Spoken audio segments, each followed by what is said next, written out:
नमस्कार, स्वागत है आप सबका दिन भर की तमाम बड़ी और अहम खबरों के साथ मैं हूं कवीन सचान। शुरुआत हेडलाइन से। अपना भूमि बिल लाने के पक्ष में कई राज्य, नीति आयोग की बैठक में दिया सुझाव, कांग्रेस मुख्यमंत्रियों का बहिष्कार।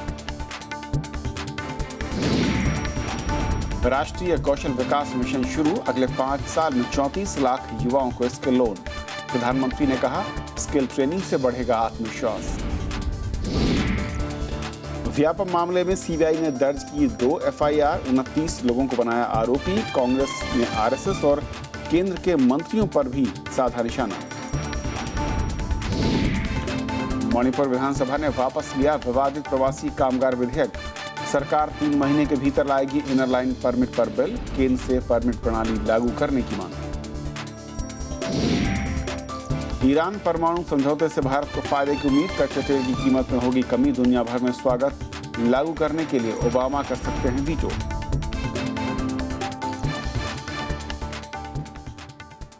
और आइए देखते हैं हमारी आज की पहली खबर।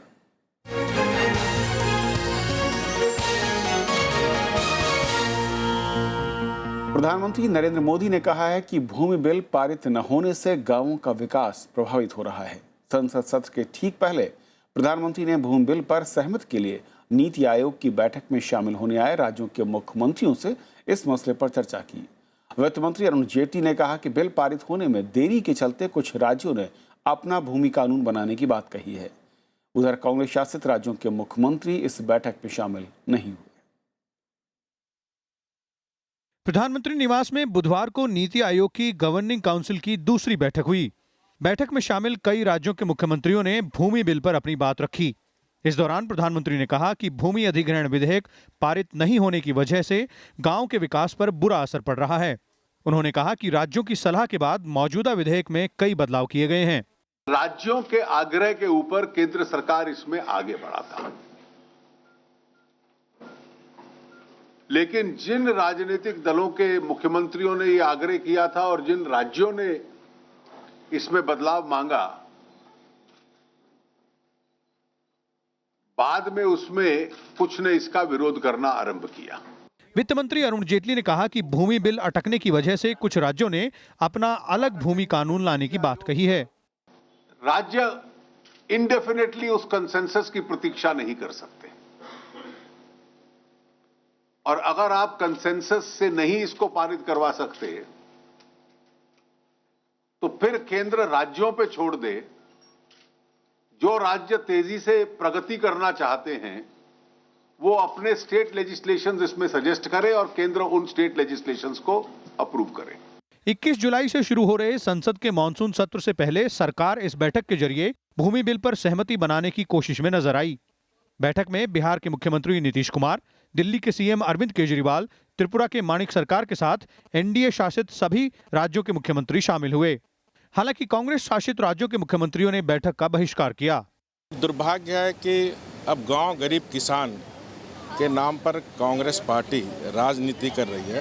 कांग्रेस के मुख्यमंत्रियों को आज की बैठक में आनी चाहिए थी, और अगर सही में वो गांव गरीब किसान के हितैषी है तो उनको अपना सुझाव संशोधन देना चाहिए। मोटे तौर पे ये सहमति बनी कि 2013 में जो बना हुआ कानून है वो विकास को रोकने वाला है, इंफ्रास्ट्रक्चर को पीछे छोड़ने वाला है, और 2015 जो आज पार्लियामेंट से जिसको मंजूरी भी हुई है, सेलेक्ट कमेटी के पास है, जो आने वाले समय में आ रहा है, तो हमने सब ने कहा कि इसको प्रधानमंत्री जी को आगे बढ़ना चाहिए।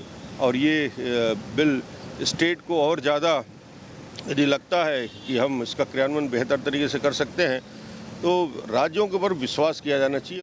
बैठक के बाद केजरीवाल ने ट्वीट करके बताया कि बैठक में उन्होंने भूमि बिल पर अपनी आपत्ति जताई थी। उधर कांग्रेस ने भी कहा है कि जब संसद की संयुक्त समिति भूमि बिल की जांच कर रही है तो अलग से बैठक बुलाने की जरूरत नहीं थी। NITI Aayog is not in a position to discharge many of the constitutional duties which was being done by the Planning Commission. So the effectiveness of the Niti Aayog is still in question. पश्चिम बंगाल की मुख्यमंत्री ममता बनर्जी, तमिलनाडु की मुख्यमंत्री जे जयललिता और उत्तर प्रदेश के मुख्यमंत्री अखिलेश यादव भी नीति आयोग की इस बैठक में शामिल नहीं हुए। भूमि बिल की जांच कर रही 30 सदस्यीय संसद की संयुक्त समिति को मानसून सत्र के पहले हफ्ते में ही अपनी रिपोर्ट सौंपनी है। प्रणव गोस्वामी के साथ विशाल दहिया, राज्यसभा टीवी, दिल्ली। और इस पूरे मसले पर और बातचीत करने के लिए हमारे साथ मौजूद हैं अदिति फर्नांडिस, जो कि राजनीतिक संपादक हैं बिजनेस स्टैंडर्ड से। अदिति, स्वागत है आपका। नमस्कार। पहले तो नीति आयोग में इस पर चर्चा भूमि लैंड बिल को लेकर, उसके बाद प्रधानमंत्री का मुख्यमंत्रियों के साथ बैठक, और जब देख रहे हैं कि अब बस कुछ ही दिन बाकी हैं मानसून सत्र के शुरू होने में, क्या लग रहा है कि सरकार एक बार फिर से इस बिल को पास कराने के लिए पूरी तरीके से कोशिशों में जुटी है, जिसकी शुरुआत लगता है ये बैठकों के जरिए हो रही है? नहीं, मेरे ख्याल से जो आज निर्णय लिया है वो तो एकदम फर्क है। जो शुरू में जो हम सुन रहे थे वो ये था कि ये जो बिल है इसको अगर यहाँ से पारित नहीं होता है, मतलब अगर सीधे उंगली से नहीं घी निकलता है तो टेढ़ी उंगली करके निकालेंगे, तो अगर नहीं पारित होता है तो उसको जॉइंट सेशन लाएंगे और उसमें पारित करेंगे। लेकिन अब तो पूरी तरह से ट्रैक ही बदल गया है। अब ये कह रहे हैं कि राज्य सरकार अगर चाहें तो अपना जैसा बिल वो चाहें वो ला सकती हैं और वही बिल फिर वो अपने आप पारित करेंगे। तो अगर ऐसा ही करना था तो फिर इतना टाइम, इतना कंसल्टेशन, एक कमेटी बैठाना, उसको बिल को रेफर करना, ये सब क्यों हुआ? इसकी ज़रूरत ही नहीं थी फिर। तो क्या जी ऐसा लगता है कि पिछले सत्र के दरमियान में सरकार को ऐसा महसूस हो चुका है कि शायद इस बिल पर अब वो अपने एजेंडे पर आगे नहीं बढ़ पाएगी, क्योंकि संसद में जब एक कमेटी के पास बिल रेफर कर दिया गया और इस आने वाले सत्र में उसकी रिपोर्ट आनी, उससे पहले अगर मैं फिर कहूं कि नीति आयोग में बैठक होती है, प्रधानमंत्री मुख्यमंत्रियों के साथ बैठक करते हैं और उसके बाद एक नया मैं कहूं कि पाथ देने की कोशिश होती है कि राज्यों का सुझाव है कि राज्य अपना तैयार करें और बहुत दिन तक इंतजार नहीं कर सकते हैं आम सहमति को लेकर। क्या ये माना जाए कि सरकार इस सत्र में उसे अब नए रूट की तरफ ज़्यादा फोकस करेगी? निश्चित रूप से, और शुरू में भी और पिछले बिल में भी ऐसा था कि राज्य सरकार एक मॉडल बिल बनेगा और राज्य सरकार यदि चाहें तो वो बिल अपने राज्य में ला सकते हैं।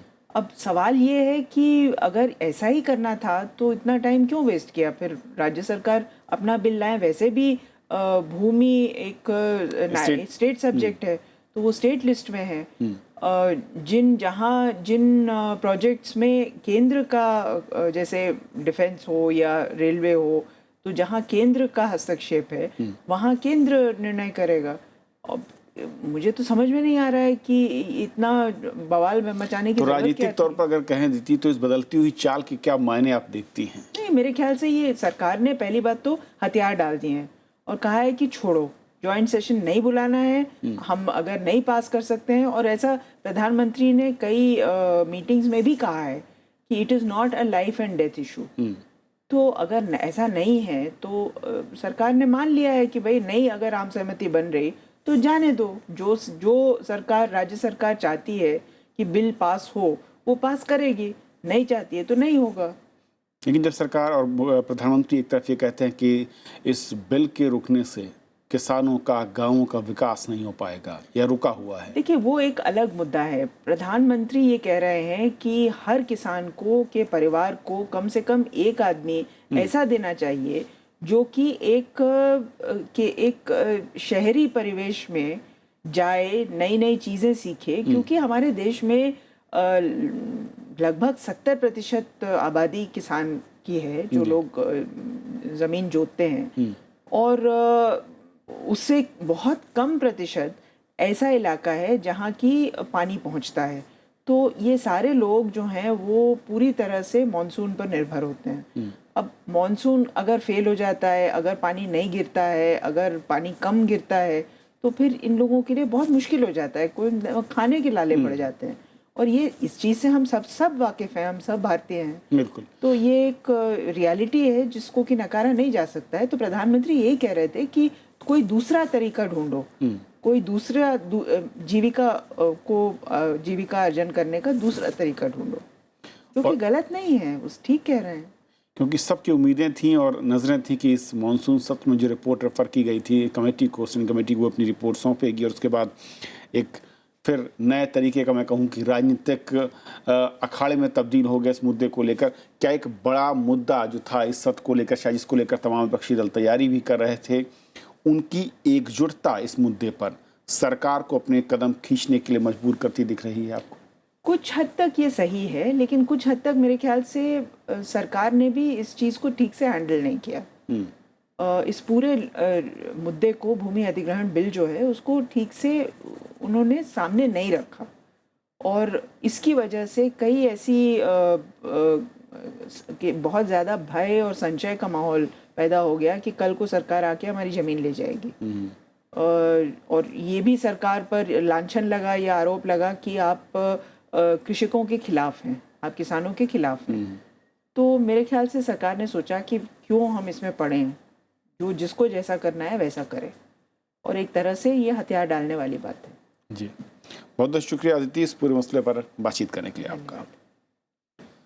तो ये थी हमारी पहली खबर, और छोटा सा ब्रेक के उस पार दिन भर की दूसरी बड़ी खबरें।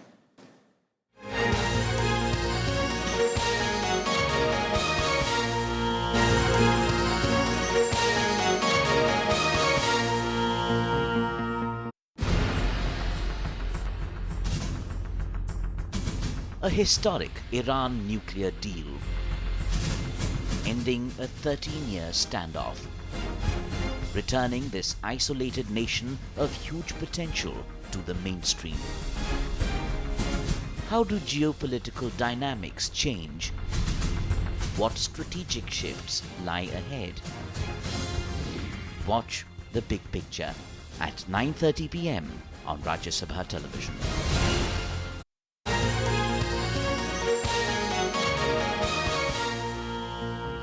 प्रधानमंत्री नरेंद्र मोदी ने आज स्किल इंडिया मिशन की शुरुआत की। उन्होंने गरीबी से निपटने और नौजवानों को रोजगार देने में इस मिशन को बेहद अहम बताया है।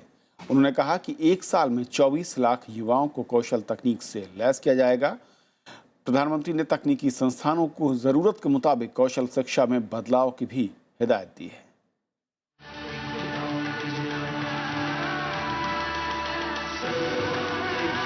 नेशनल स्किल डेवलपमेंट मिशन के जरिए हुनर सिखाकर लोगों को रोजगार के काबिल बनाने की योजना है।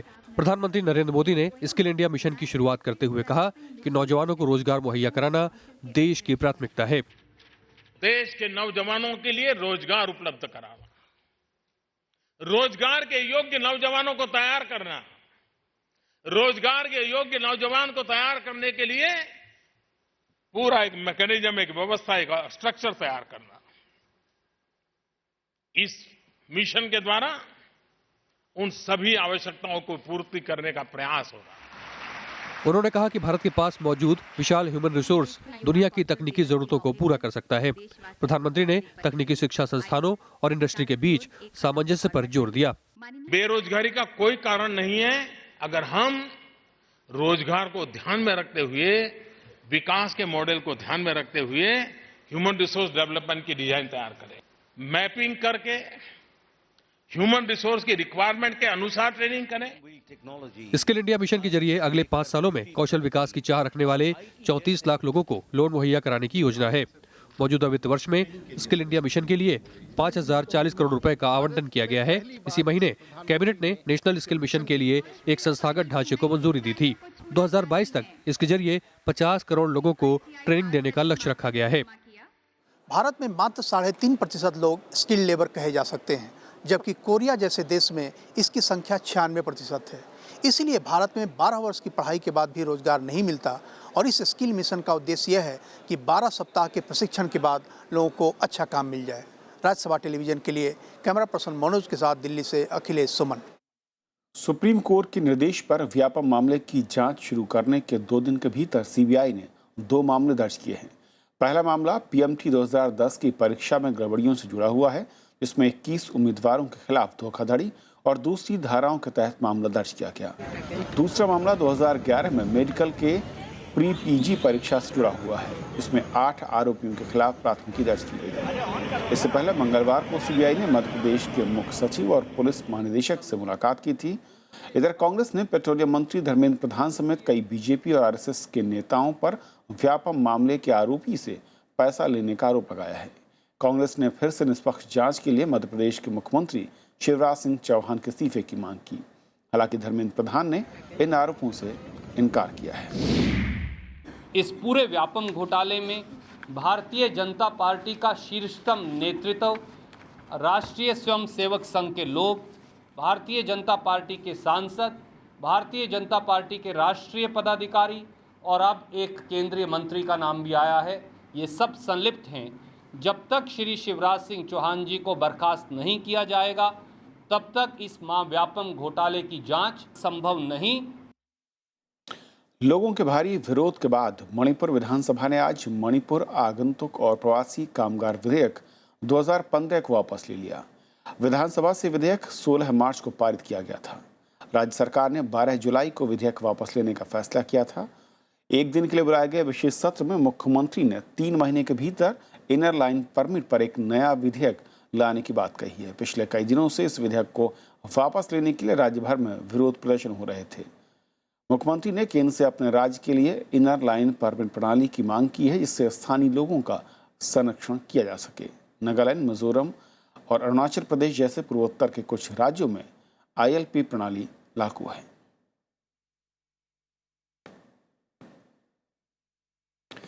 आम आदमी पार्टी की कार्यकर्ता और फिलहाल मुख्यमंत्री अरविंद केजरीवाल की सलाहकार स्वाति मालीवाल को दिल्ली महिला आयोग की नई अध्यक्ष बनाए जाने पर विवाद शुरू हो गया है। बीजेपी और कांग्रेस अरविंद केजरीवाल पर परिवारवाद की राजनीति करने का आरोप लगा रहे हैं। वहीं आम आदमी पार्टी इन आरोपों को बेबुनियाद बता रही है। स्वाति मालीवाल दिल्ली महिला आयोग की नई अध्यक्ष होंगी। मौजूदा अध्यक्ष बरखा सिंह का कार्यकाल 17 जुलाई को खत्म हो रहा है, लेकिन स्वाति की नियुक्ति पर विवाद खड़ा हो गया है। स्वाति पार्टी के हरियाणा से सक्रिय नेता नवीन जयहिंद की पत्नी होने के साथ ही मुख्यमंत्री अरविंद केजरीवाल की सलाहकार भी हैं। दिल्ली सरकार के इस फैसले की जमकर आलोचना शुरू हो गई है। आम आदमी पार्टी यही उदाहरण पेश कर रही है कि स्वाति, जो कि क्लियरली आम आदमी पार्टी से जुड़ी रही है, उसका हस्बैंड जो है एक नेशनल एग्जीक्यूटिव मेंबर है, अरविंद केजरीवाल की बहुत करीबी रही है, उसको बगैर किसी प्रॉपर सिलेक्शन के, बगैर एक्सपीरियंस के इस पोस्ट के लिए सेलेक्ट कर लिया गया है। उनको वहाँ पे बिठाया जा रहा है सिर्फ इसलिए कि महिला आयोग में कोई न्याय ना हो सके। बीजेपी और कांग्रेस भी केजरीवाल पर परिवारवाद को बढ़ावा देने का आरोप लगा रहे हैं। आम आदमी पार्टी की वो कार्यकर्ता नहीं है। स्वाति जी क्या आम आदमी पार्टी की जो सरकार दिल्ली के अंदर चल रही है उसमें एडवाइजर के तौर पे काम नहीं कर रही? क्या स्वाति जी अरविंद केजरीवाल जी की रिश्तेदार नहीं है? This is a clear case of nepotism. In fact, whatever they have been saying in public, they are doing just the opposite. हालांकि आम आदमी पार्टी इन आरोपों को तथ्यहीन बता रही है। स्पष्ट करना चाहूंगा आधिकारिक तौर पे कि यह परिवारवाद जो कह रहे हैं, उनको परिवारवाद की परिभाषा नहीं पता है। स्वाति मालीवाल अरविंद केजरीवाल की कोई सगी संबंधी रिश्तेदार नहीं है। आयोग की मौजूदा अध्यक्ष बरखा शुक्ला सिंह 2007 से इस पद पर हैं। कुमार विश्वास और सोमनाथ भारती के मसले पर बरखा सिंह और आम आदमी पार्टी के बीच कई बार टकराव हो चुका है। अनु दीवान, राज्यसभा टीवी। छत्तीसगढ़ में 2 दिन पहले अगवा किए गए 4 पुलिसकर्मियों की माओवादियों ने हत्या कर दी है। उनके शव आज बीजपुर जिले के गुदमा गांव के करीब सड़क पर मिले। मौके में पहुंचे पुलिसकर्मियों ने इलाके में माओवादियों की तलाश का अभियान तेज कर दिया। छत्तीसगढ़ के मुख्यमंत्री रमन सिंह ने इसे कायराना हरकत बताया और कहा कि माओवादी बौखलाहट में ऐसी घटनाएं कर रहे हैं। ये उन 4 पुलिसकर्मियों के शव हैं जिन्हें माओवादियों ने सोमवार को अगवा कर लिया था और 2 दिन बाद उनकी निर्मम हत्या करके शव सड़क पर फेंक दिए। सूचना मिलने के बाद मौके पर बड़ी तादाद में पुलिस बल भेजा गया। छत्तीसगढ़ पुलिस का कहना है कि पिछले दिनों माओवादियों के खिलाफ अभियान तेज किया गया है, जिसमें कई माओवादी कमांडर मारे गए हैं, जिससे माओवादियों का मनोबल गिरा है। ये हमारे इंटेंसिव ऑपरेशन और तेज होंगे। अभी न केवल नेशनल पार्क एरिया कमेटी जिसने जिम्मेदारी ली है, जिन्होंने ये पर्चा साथ में लाशों के साथ फेंका है, उनके खिलाफ कार्रवाई की जाएगी। बाकी इलाकों में भी इसको और उग्र ढंग से किया जाए। छत्तीसगढ़ के मुख्यमंत्री रमन सिंह ने घटना की निंदा की है। उन्होंने कहा कि राज्य सरकार की ओर से लोगों की सुरक्षा और विकास कार्यों से नक्सली हताश हैं और बौखलाहट में ऐसी घटनाओं को अंजाम दे रहे हैं। और निहत्थे लोगों को जिस प्रकार बस से उतारा गया, निर्मम हत्या की गई, ये बताते हैं कि सिर्फ आतंक फैलाकर उस क्षेत्र में एक प्रकार से लोगों को डराना धमकाना है। वहीं कांग्रेस ने राज्य सरकार पर नक्सल वारदातों पर ढीला रवैया अपनाने का आरोप लगाया है। बहुत दुखद है। मैं समझ सकता हूं कि नक्सल के खिलाफ स्टेट को, प्रदेश को ठोस कदम उठाने चाहिए और छत्तीसगढ़ से जो आज तक हम देख रहे हैं तमाम वर्षों से वहां जो नक्सल के खिलाफ कार्रवाई प्रदेश सरकार कर रही है उसका बहुत ढीला रवैया है। सोमवार को 4 पुलिस के जवान बीजापुर से कुटरू लौट रहे थे तो रास्ते में सकनापल्ली गांव के पास माओवादियों ने बस को रोक लिया और उन्हें अगवा कर लिया। जानकारी के मुताबिक पुलिस दल को जंगल में रवाना किया गया था, लेकिन पुलिसकर्मियों का कोई सुराग नहीं मिला। छत्तीसगढ़ का बस्तर इलाका धुर नक्सल पीड़ित है और माओवादी यहां वर्चस्व बनाए रखने के लिए सुरक्षा बलों, वन कर्मियों के अलावा आम नागरिकों की हत्याएं करने से गुरेज नहीं करते। इससे पहले बीजापुर में 17 मई को नक्सली हमले में 2 जवान शहीद हो गए थे। छत्तीसगढ़ में बड़े नक्सली हमलों में मई 2013 में दरभा घाटी में कांग्रेस नेताओं समेत 30 से ज्यादा लोगों की मौत हुई थी। अप्रैल 2010 में माओवादियों ने ताड़मेटला में सीआरपीएफ के 76 जवानों को अपना निशाना बनाया था। Bureau report, Rajya Sabha TV. सीमा पार से पाकिस्तानी सुरक्षा बलों की ओर से सीज फायर उल्लंघन का सिलसिला रुकने का नाम नहीं ले रहा। ताज़ा मामला जम्मू जिले के अखनूर सेक्टर का है। आज तड़के पाकिस्तानी रेंजर्स ने कानाचक के पास गश्त लगा रहे बीएसएफ की टुकड़ी पर फायरिंग की और उसके एक जवान घायल हो गया। वहीं परगवाल में सीमा पार से हुई फायरिंग में एक महिला की मौत हो गई और 2 लोग घायल हो गए। हालांकि बीएसएफ ने इसका मुंहतोड़ जवाब भी दिया। पाकिस्तानी सेना ने भारत के एक ड्रोन को मार गिराने का दावा किया है। पाकिस्तान के इंटर सर्विसेज पब्लिक रिलेशंस के हवाले से यह खबर है। पाकिस्तानी सेना का दावा है कि इस ड्रोन ने उनकी हवाई सीमा का उल्लंघन किया था और इसे उनके कब्जे वाले कश्मीर में एलओसी के पास गिराया गया। पाकिस्तानी सेना ने आरोप लगाया है कि भारत अपने इस स्पाई ड्रोन का इस्तेमाल एरियल फोटोग्राफी के लिए कर रहा था। ईरान परमाणु विवाद पर समझौता भारत के लिए अच्छी खबर लेकर आया है। समझौते का ऐलान होते ही अंतर्राष्ट्रीय बाजार में तेल की कीमतें कम होनी शुरू हो गईं और जैसे जैसे ईरान को प्रतिबंधों में ढील मिलेगी, बाजार में तेल और सस्ता होगा, जो आर्थिक नजरिए से भारत के लिए फायदेमंद है। भारत अपनी ऊर्जा जरूरतों का एक बड़ा हिस्सा आयात करता है, जबकि ईरान में दुनिया का 4था सबसे बड़ा तेल और गैस भंडार है। अमेरिकी प्रतिबंधों के चलते भारत को वेनेजुएला जैसे दूर दराज के देशों से तेल और गैस का आयात करना पड़ता है। जाहिर है, प्रतिबंध हटने के बाद भारत अपनी ऊर्जा जरूरतों का एक बड़ा हिस्सा ईरान से पूरा कर सकता है।